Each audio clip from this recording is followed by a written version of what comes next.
ক্যানিং পূর্বের তৃণমূল বিধায়ক শওকত মোল্লাকে কয়লাকাণ্ডে জিজ্ঞাসাবাদের জন্য নিজাম প্যালেসে আজই তলব করেছিল সিবিআই, কিন্তু শওকত মোল্লা নিজাম প্যালেসে যাচ্ছেন না। যেটা ক্যানিং পূর্বের তৃণমূল বিধায়ক সিবিআইকে জানিয়েছেন যে 4 তারিখের পর ডাকা হলে তখন তিনি যাবেন। সরাসরি কথা বলবো আরো বিস্তারিত জানার জন্য আমাদের প্রতিনিধি প্রকাশ সিনহার সঙ্গে। প্রকাশ, এক তো হচ্ছে শওকত মোল্লা যাচ্ছেন না, 4 তারিখের পর ডাকা হলে তিনি যাবেন বলে জানিয়েছেন, কি করবে এখন সিবিআই?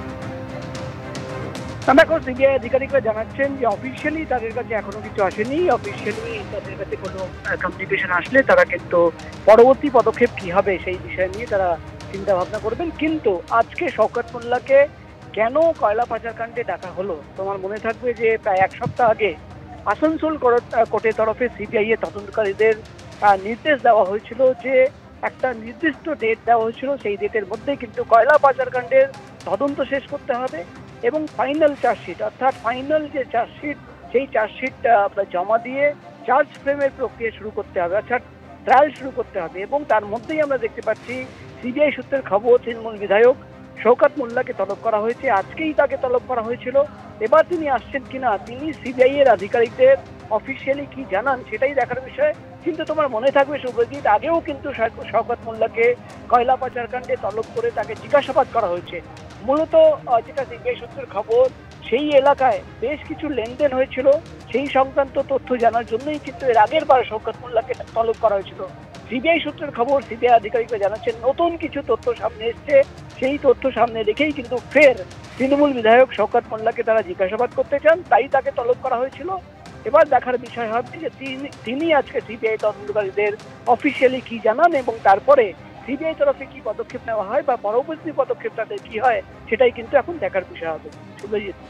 বেশ প্রকাশ, তুমি আমাদের সঙ্গে থাকো। দর্শকদের আমরা আরেকবার জানাবো যে কয়লা কাণ্ডে তদন্তের জন্য শওকত মোল্লা, যিনি ক্যানিং পূর্বের তৃণমূল বিধায়ক, তাকে নিজাম প্যালেস অর্থাৎ সিবিআই এর দফতর সেখানে তলব করা হয়েছিল, কিন্তু শওকত মোল্লা তিনি যাচ্ছেন না। তার তরফ থেকে যেটা জানানো হয়েছে যে নির্বাচনের কাজের জন্য তিনি ব্যস্ত রয়েছেন, 4 তারিখের পর যদি ডাকা হয় সেক্ষেত্রে তিনি যেতে পারেন। এখন নিঃসন্দেহে দেখার বিষয় এরপরে সিবিআই এর পরবর্তী পদক্ষেপ এই জিজ্ঞাসাবাদের জন্য কি হয়। কাকদ্বীপের জনসভা থেকে সরাসরি প্রধানমন্ত্রী বিরোধীদের ইন্ডিয়া জোটকে ইন্ডি জামাত জোট বলে কটাক্ষ করেছেন। তিনি বলছেন তৃণমূল এবং ইন্ডি জামাত জোট বাংলাকে পিছিয়ে নিয়ে যাচ্ছে। বাংলার মানুষের বিজেপির প্রতি ভালোবাসা তৃণমূল সহ্য করতে পারছে না। কিভাবে নরেন্দ্র মোদী আক্রমণ করেছেন দেখুন। मैं आपको भरोसा देता हूं, मैं आपको गारंटी देता हूं,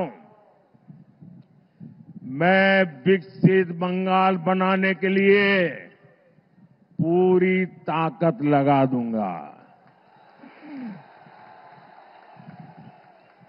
साथियों, टीएमसी और इंडी जमात वाले बंगाल को विपरीत दिशा में लेकर जा रहे हैं।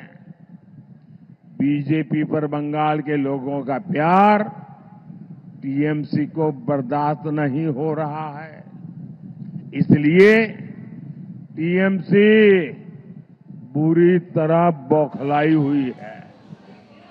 ভোটের শেষ লগ্নে এসেও সাম্প্রদায়িক মেরুকরণের পথে হাঁটছেন প্রধানমন্ত্রী নরেন্দ্র মোদী। সে কারণেই সবকিছুতে জেহাদ এবং জামাতের যোগ তিনি দেখতে পান।